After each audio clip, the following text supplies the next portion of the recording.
But yeah, my organization is called Purchasing with Purpose. We're a not-for-profit organization that runs across the US. And I guess I wanted to start the conversation by asking you if you can give me a thumbs up or an emoji if you actively try to buy from other independent, local, or values-led businesses when you're making your purchasing decisions. That's what I figured. So what I am here to talk about is that there is a growing network of buyers, corporations, universities, hospital systems, etc., trying to find businesses exactly like you are and exactly like yours, and most of them can't. And so Purchasing with Purpose is trying to help fix that. Our mission is to help values-led enterprises from across the US get more business and reduce overheads through purchasing opportunities, visibility, and buying from and with each other. And I hope you can understand me properly with my croaky voice.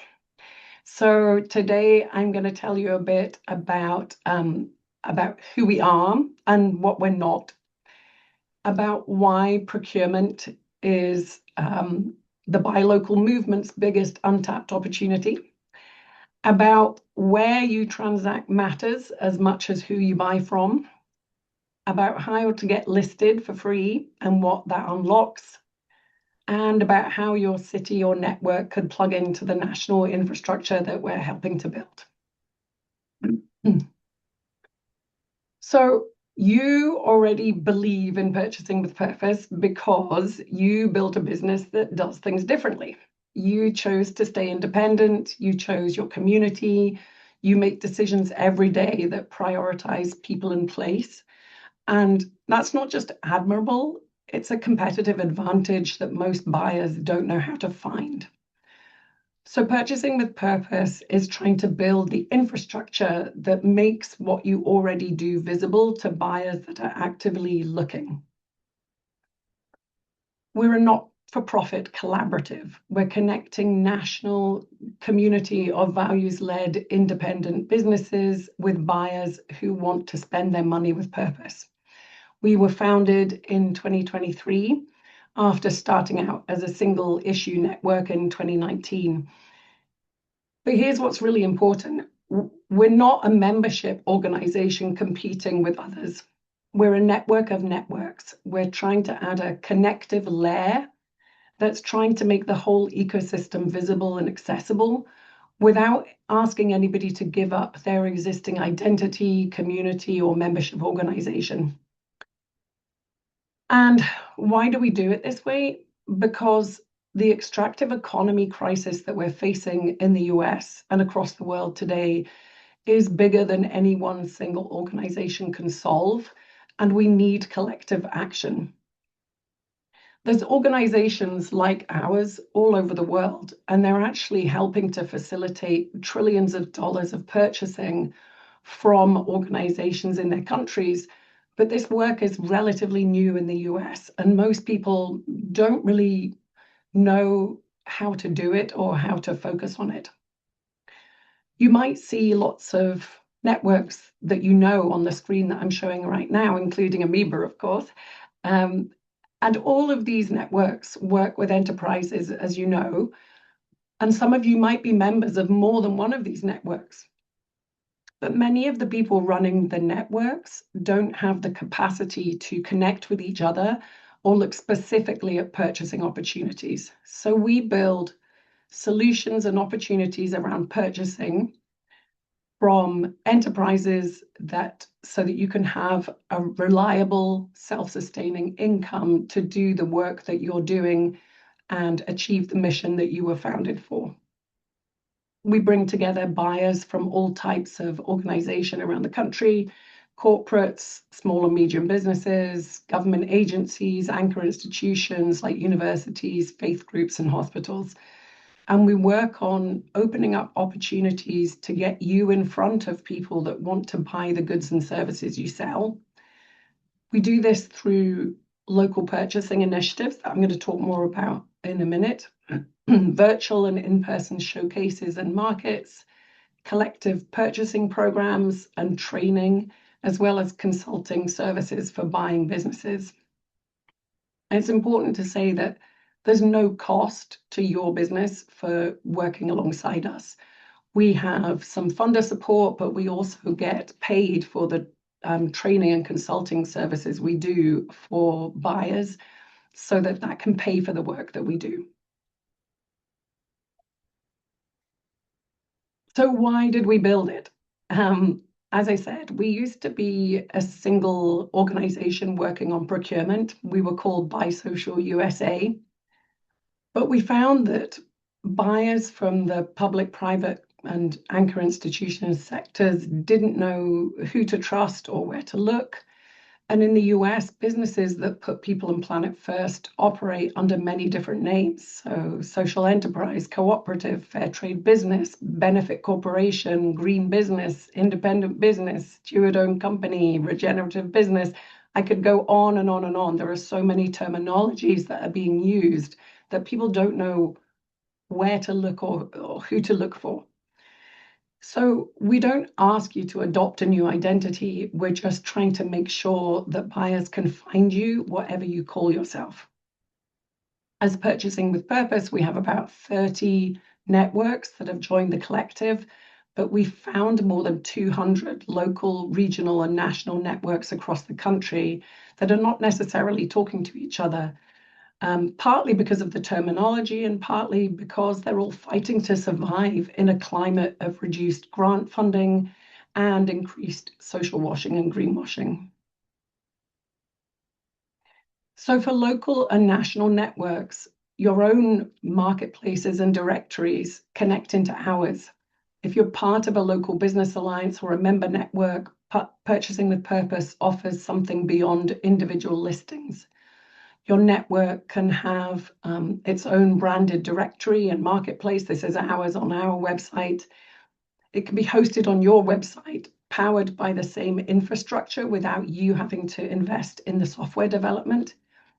And you can then also automatically be connected to the National Purchasing with Purpose directory and marketplace. So that means your members get listed locally and nationally in one step. Buyers can search nationally to find your local members or your individual organization, and local buyers can search your site to find curated, trusted local marketplaces. So your network gets credit for the community it's already built. You're bringing the relationships. We're just helping to provide some of the technology. And why do we focus on purchasing? Purchasing budgets at large organizations are on average 1,000 times larger than philanthropy or corporate social responsibility budgets. So that means that 1,000 times more money is going towards buying everyday things every single day. Last year in the US, we spent $35 trillion on buying stuff. So that was government agencies, corporations, small businesses, schools, hospitals, places of worship, individuals. Together, that's how much we spent. The money's being spent. The question's whether or not it finds its way to businesses like yours and ours. And right now, for bigger companies, most purchasing decisions come down to lowest cost, risk reduction, and compliance. So we're trying to teach people within organizations about what's missing. We're trying to show them about values, community, and local economic impact. And we do that through self-paced and cohort-based training, paid consulting services, as I said earlier, which funds us to develop programs and services for selling businesses free of charge. We're helping with storytelling, case studies, mapping research to try and show that there's a there, place-based buying initiatives, and also we're nimble enough and small enough as an organization that we're always innovating new ways to support you and the networks that you're part of. So we're trying to show that procurement isn't just a cost center. And I think organizations around the world are starting to see that. Here in the US, Things feel really overwhelming right now for many of us, but we need everybody to come together and learn that the power that they have in their purchasing is huge. Our research last year, which was the first of its kind to map across multiple terminologies, found more than 1 million enterprises that were values-led across the country. Even if we all just started buying from each other, that would generate a huge amount of sustainable income for all of us. And buyers within companies are already looking for what they can buy, but they've got limited options and confusion as to where they can look. So research last year showed us that 87% of business leaders say their organizations continue to support supplier diversity programs. 91% of chief procurement officers are adjusting their small business sourcing strategies, and 85% plan to increase small supplier spend this year. So the demand is real. I think the gap is discoverability. There's also a platform problem. There are too many extractive platforms that have emerged, and all they care about is extraction. When a small business sells on Amazon, Amazon takes 15 to 45% or more of every transaction. That's not a marketplace. We know that these are not the only platforms that exist out there. It just happens to be the biggest one. But every time an independent business uses a platform built to concentrate wealth, we're funding the model that threatens our survival and our community's economic health. So where we transact is as important as who we buy from. And this is not just about signposting to online stores, it's also about creating interactive maps so that people can find brick and mortar stores and more. So we're reframing the conversation from buy local as a values choice to buy local on the right platforms as an economic survival choice. We're developing infrastructure that's built for people, not extraction. The Purchasing with Purpose directories and marketplaces are built on the Good Market Commons. It's a digital commons and not-for-profit organization that exists to make purpose-driven commerce possible without extracting value from the businesses it serves. The Good Market Commons takes a 6% fee on transactions, and that's how it pays for its infrastructure. You can have listings like the ones you can see here for both goods and services, but you can also have a listing that's called a basic listing that actually just clicks through to your own website or your own directory or your own marketplace or your own network, because they're not trying to stop people finding each other. They're trying to really help bridge interoperability. And they can take all of these marketplaces and directory listings and white label them onto websites like ours so that you as a business can show up in all of the places that you're connected. So if you're a member of AMIBA or any one of the listed networks that I'm showing here, or any other network that wants to sign up, you'll show up in all of these places with just one common application form. We work alongside Good Market and have done for many years because they don't just offer a directory. They're helping us to build an alternative economic infrastructure with free searchable directories where you can search by impact category, verification type, location, and values. As I said earlier, Purchasing with Purpose works nationally, but it's also building connectivity city by city and state by state through our places model. And these are really driven by all members who participate in this collective.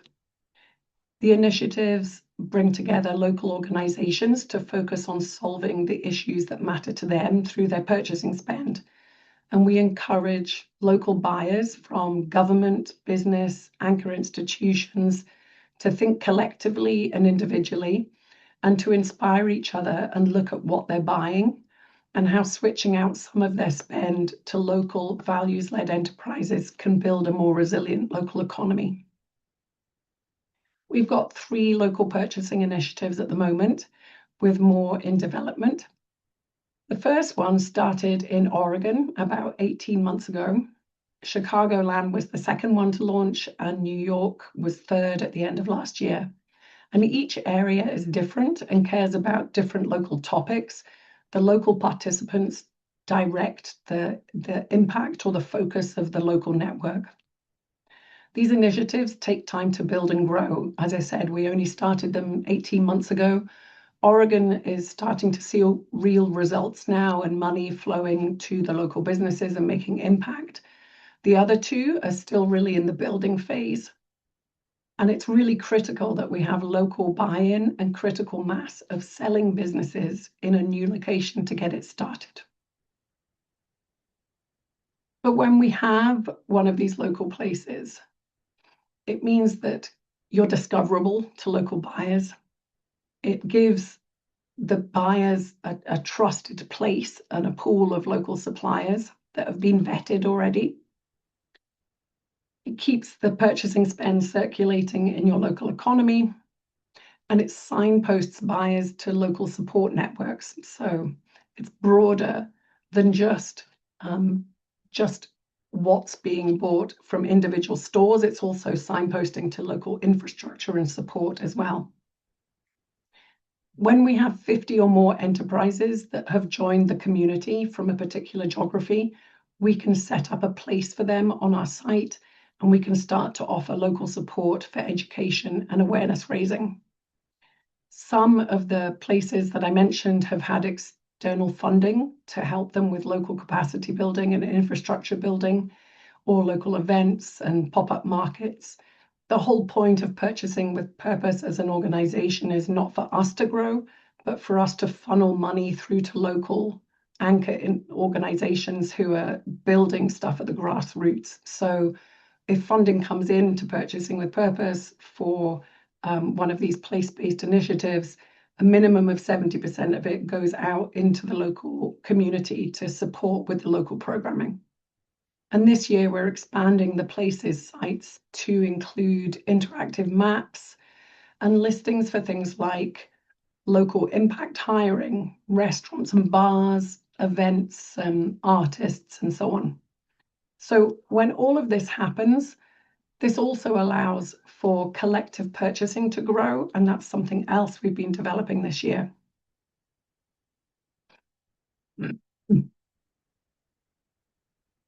So collective purchasing is about buying smarter as a community. So this year we partnered with a cooperative called the Community Purchasing Alliance. They were founded many years ago to help schools and churches reduce their everyday costs.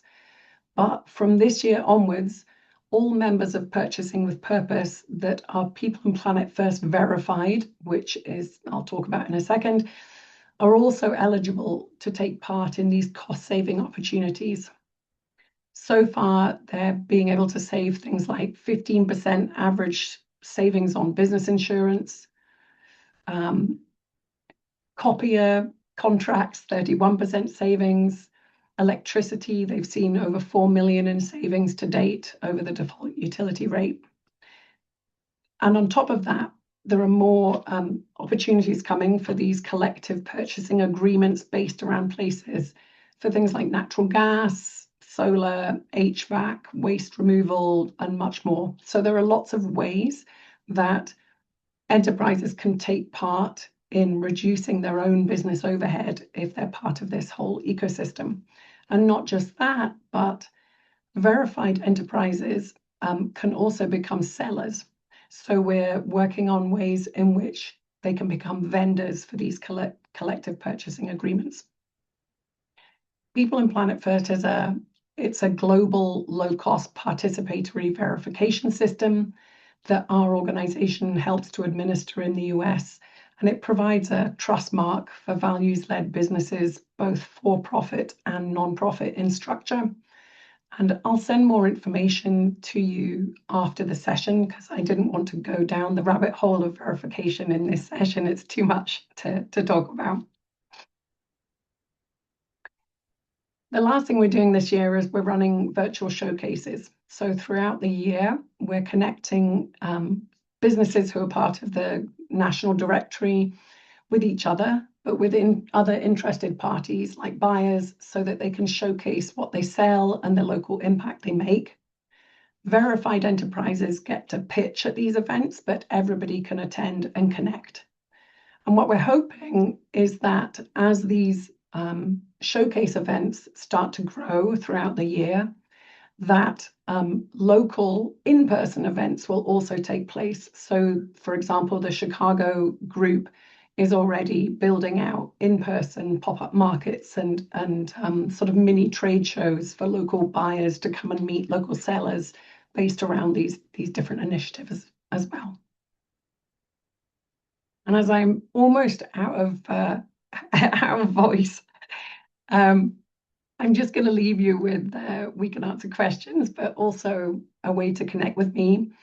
But if you want to start step one and set up a free profile for your organization or your network on the Good Market Commons, you can just scan the QR code.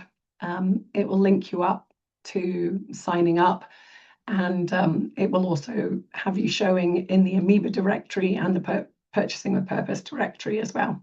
So if you want to get your profile up by the end of the month, you're included in a global newsletter and comms that goes out and people get very excited about. And I'm stopping there. Oh, Rebecca, thank you for presenting. Yeah, poor Rebecca. She lost her voice completely yesterday, but as she mentioned early on that we decided to go forward with this. I'm going to move on to questions, and hopefully we can squeeze a little bit more voice out of you. Sarah, you had asked kind of a clarifying question. You said 35 trillion, and these numbers are from the USA last year. Yeah, so that was all purchasing across government, business, anchor institutions, individuals. It's how much we spent nationally on goods and services. In the United States last year. In the United States last year. Year Okay. before that was 29 trillion. Last year was 35. Okay. Wow. Interesting. Oh, thanks, Sarah. And then we have some people connecting, which we love to see. Please feel free to keep doing that. And Ajax was asking about B Corps, whether you've made connection with the B Corp, the B Lab, and others. So we have, but they haven't signed up as part of the collective. We've had more conversations with B Corps about being purchasers than necessarily sellers, but we actually, interestingly, have lots of B Corps who are also People and Planet First verified or members of Purchasing with Purpose. So the whole idea is the more the merrier, right? This is about every organization in the US that makes any kind of impact locally, nationally, globally. It's about bringing everybody together, not putting out any particular group. The only caveat that we have for signing up on Good Market to be part of our community is that you're not doing harm to people and planet, which I don't think any of your members would fall into the trap of. Ajax, did you have any follow-up questions? No problem if you didn't. Yeah, we'll definitely drop Rebecca's email. Oh, go ahead, Ajax. Well, I just like this other question from Jason about the idea that, we're a for-profit business, but that we could sort of develop a network that would be both our clients and not our clients. Is that something that we could do that would be possible and like that with the plugin, like on our website? Yeah, more the merrier. So the Good Market Commons has network functionality. So basically the way it was built was that individual businesses and networks have put money into shared software infrastructure being built. It's all within the commons. And so anything that's been built can be utilized free of charge by any of the organizations using the Good Market Commons. So for us, that means that They have helped us to do white label directories, white label marketplaces, do research and survey data. They're helping us to build all of the place-based initiatives as well, so that we can show things specific to local geography. What we're really hoping for this year is that you could turn up in any city in the US and you could see all of the different things you can interact with in that local area. And if you live in that local area, you could also add listings for things that you're seeing or you're involved in, or you could recommend other businesses that you know that you think should be part of this. Great. Jason, we hit your question thanks to Ajax, but was there any other part of it that we missed, or any further question you want to ask? Yeah, sure. Thanks. My question was actually most focused on, so I'm a small business owner here in Pittsburgh, PA. I'm a tax accountant. And so right in the middle of busy time right now. Sorry for a fast appearance here. Thanks for being here. Yeah. But so love the idea of what you're doing. But as you can see, I'm based in a city where there is not currently any chapters of any of the stuff that we've discussed here today. Are there options for participating for businesses that are in such a situation where there is not a chapter set up? Yes, totally. So, and it's not even really a chapter, it's more being able to show a collective of enterprises within an area. So, so I think the thing is that we're trying to show that you can be online as well as in person, right? This isn't necessarily about only being able to get involved if you're based within a local place. We can also create a local initiative, but you can get involved if you sell a good or a service that you sell nationally. You can just join the national directory. It's free of charge. You just sign up using the QR that I shared earlier, and you can have a listing. So it's not about only being based in a place. It's about having a virtual listing, having something that clicks through to your own website. It's really all about discoverability and visibility of what's already out there, more than anything else. I'm sorry, Rebecca, if this is an overly niche question, but are there any options for folks whose businesses are highly place-based, like my own? Yes. So we have quite a number of organizations who are part of the directory who really just want to sell locally. And so we do a lot of, we actually get contacted quite a lot from people who just want to see what's out there in their area. A lot of people who go on our directory are just looking as an individual to see what else they can buy. So it's not really about, necessarily some huge contract with a huge corporate, right? This is about individuals buying from individuals as well. So yeah, absolutely set up a free listing, join the directory. It costs you nothing but about 30 minutes of your time. And people are going on those directories and looking at the listings that are on there to be able to find very local services that have to be done in person or that are more relational. Yeah, Jim, you had a question in the chat, and then we'll go to iPhone. Sorry to call you iPhone. Jim, did you want to go offline, or off mute? Oh, there's a question about goods versus services. Yes, he's trying to go off mute, but something's not cooperating with him. That's right. So just to answer the question in the chat about goods and services. So People and Planet First verification, I didn't go down the rabbit hole of it, but essentially it's verifying the business. It's not verifying the goods and services it sells. It looks at 5 things. Are you a business that has some sort of mission, be that local economy, be that solving some sort of social or environmental issue? Are you operating in a way that isn't doing harm to people and planet? Are you selling goods and or services for self-generating revenue?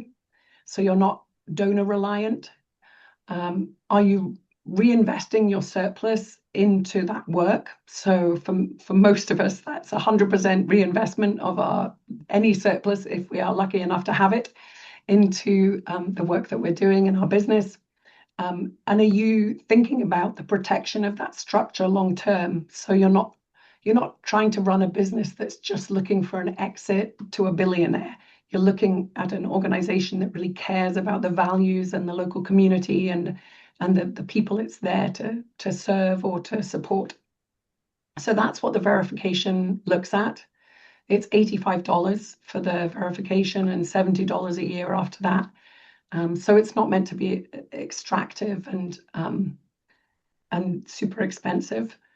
And the idea is that it provides this trust mark that's global, but also that enterprises that have profiles make transparent claims about their organization. So you can read what an organization says it does and what it's saying about itself within the directory as well, which I think really helps with consumer trust.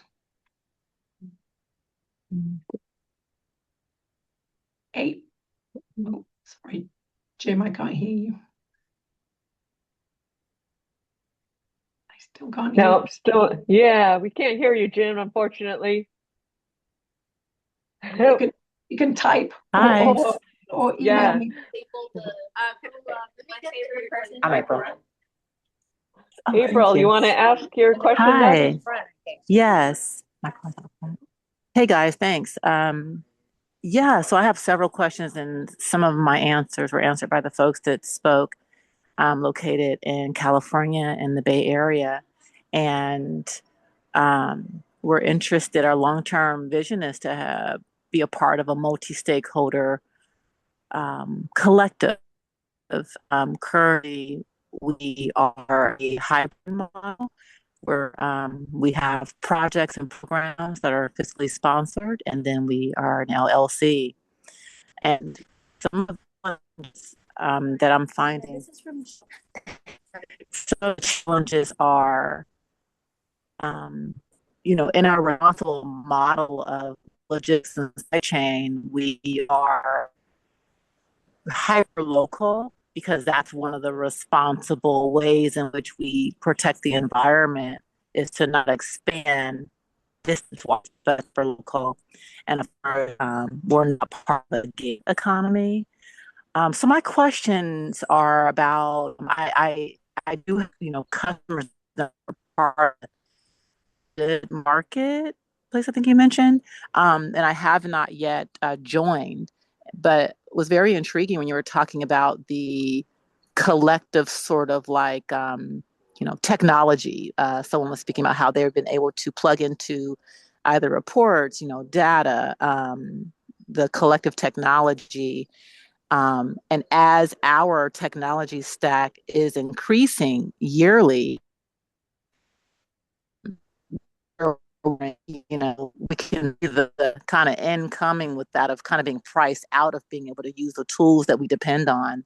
And that could totally be a strategy for us to sustain our business as well as our partners. And I just really want to make sure that I can come away from this call with connections, and wondering what you'll be sending after the call that will kind of help facilitate the connections with some of the people that didn't get a chance to speak, or that I can't kind of see the chats fast enough. Absolutely. No, that's a great question, April. And then I'll hand it back over to Rebecca. We will send an email tomorrow to all of you with the presentation and information about contacting Rebecca, getting started, whether there are people who want to be connected, and some of you have already added to the chat. I'll make sure to add those contacts as well so people can follow up with each other. Also, feel free to come to our next event, which I will be talking about in a little bit, because we will be talking more about small tech developers and the kind of work we're all trying to do collectively and how we can, set up our systems. And Stacy is here who envisioned this next event, but how we can set up our systems so that data can kind of come and go between all of us and we can all be stronger together, which is definitely, good market is going to be at that conversation, as well as others who are here today. So I'll make sure to add that event information to the email tomorrow and also to the chat before we go. Rebecca, did you want to say anything else about April's question or comments? No, I think just the more the merrier, right? Like the way that we build this has to be through visibility. And I mean, even just today, I've gone from saying there were 200 networks to maybe there were 202, because I've seen another 2 in the chat that I didn't know about before, right? So I think that's part of this is we need to show that there's a there, because people who are consuming that, they don't know where to look and they don't know how to find, and most platforms are just really interested in them taking a sale or them having a customer throughput, right? And so what we're trying to do is get people to think collectively and differently about this kind of work. So yeah. And Sarah, I had looked up value vendor before, because I saw your question come through ahead of the meeting, and I was like, yes, that's exactly the kind of organization. And the Coalition for Worker Ownership and Power, I think, fantastic. Like, let's set up a network page, let's get you a directory, let's, all of that stuff the infrastructure is there for it. The other thing I'll say about, for us, using the Good Market Commons as our kind of software home is it means that things like directories and marketplaces are being updated in real time by the organization that owns them. And that's unbelievably helpful if you're a network, because almost everybody who runs any kind of directory knows the minute you've published it, it's probably out of date, because things change all the time within organizations, right? And if you're manually adding organizations to a directory or a marketplace, the minute something changes, that's out of date information.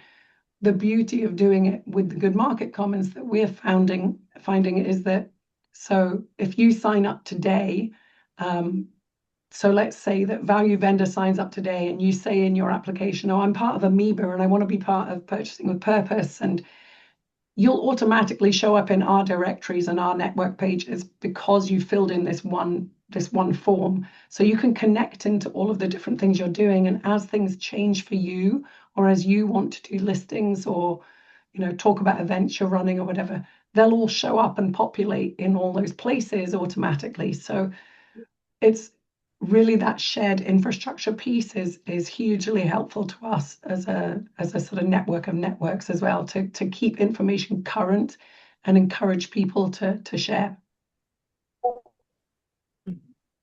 And I did. Last question I have. Go right ahead, April. Well, the last question I had was just a little more explanation about the purchasing power. I largely am focused on food currently, and we work with several cooperatives in the Bay Area, like grocery store cooperatives and independent markets. And so our cooperative partners are already part of a purchasing collective to for products for the stores, but we are not tapped into that collective purchasing. And are you saying that by joining Good Market Commons that we would have access to that, and are there tiers to that? So firstly, I think it would be really good to have a network page for all of the things happening in your area. So each of the individual organizations could set up a free profile and then be part of a collective. And we could make a directory that was just for your local area. But with the collective purchasing, so CPA Co-op is working with us to build new collective purchasing agreements and opportunities all over the country. So yes, if there was a group that wanted to develop something new in a new place, then we can connect you into their work, and we can have a look at how we help build more collective purchasing alliances in more geographies. Awesome. Thanks, guys. Great. No, that's wonderful. I did drop a link in the chat that our next event is on April 9th. at 1 p.m. Eastern time, small tech roundtable, and really focusing on inviting community rooted and community thinking developers, tech developers, which is kind of what we're already talking about, but focusing on those who are already trying to build the infrastructure and how can we do this collectively and not in an extractive way, but in a collaborative way. So if it's not something that you feel like, well, I'm not really a small tech developer, think of someone next to you, your neighbor, somebody you work with who is, and invite them because it's another free event where you guys will be able to connect and learn from each other, which we're really excited about having that event coming up. Any questions we missed? I think Ajax had a question about, do the listings help with search engine optimization at all? Have you looked into that yet with Good Market? That would be up to your website, but we choose not to engage with more extractive search tools. So we don't actually use things like Google widgets and so on. We use purpose-driven ones. So we can see what the click-throughs are. We can see the interactivity with our website and directories, but not in a way that's going to sell your data.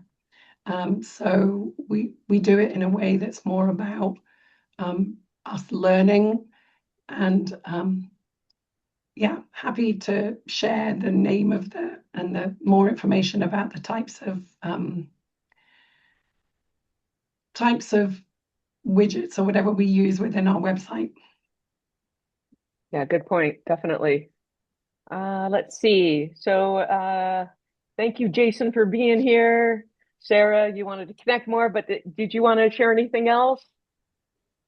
I will definitely reach out, Rebecca. Thank you. And if that's April in California with the food co-op purchasing, that's super interesting too. Like, yeah, like I know that there's co-op cafes in the area who would love to purchase with us, but like it's a logistical nightmare. But if you've cracked that nut, maybe you can teach us how. Yeah. But anyway, it seems really great. We're finding family. Yeah, absolutely. Thanks for say being here. that we really need more cooperative members as well. So we don't really have many co-op networks that are part of Purchasing with Purpose.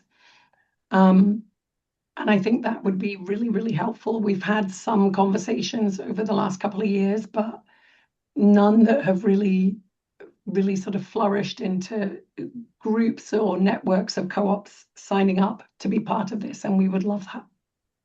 Really wonderful. Yeah, we believe that democratically community accountable structures. It's great if the owners are local, that keeps the money in our community, and there is some accountability there. But structures that actually answer to people in the community, like co-ops that, have that democratic accountability. I think that's really important at this time where we see so much extraction from anonymous corporations. So we'd love to help sort of lift up that edge. Thanks. Yeah, that'd be brilliant. And the cooperative structure is eligible for the People and Planet First verification.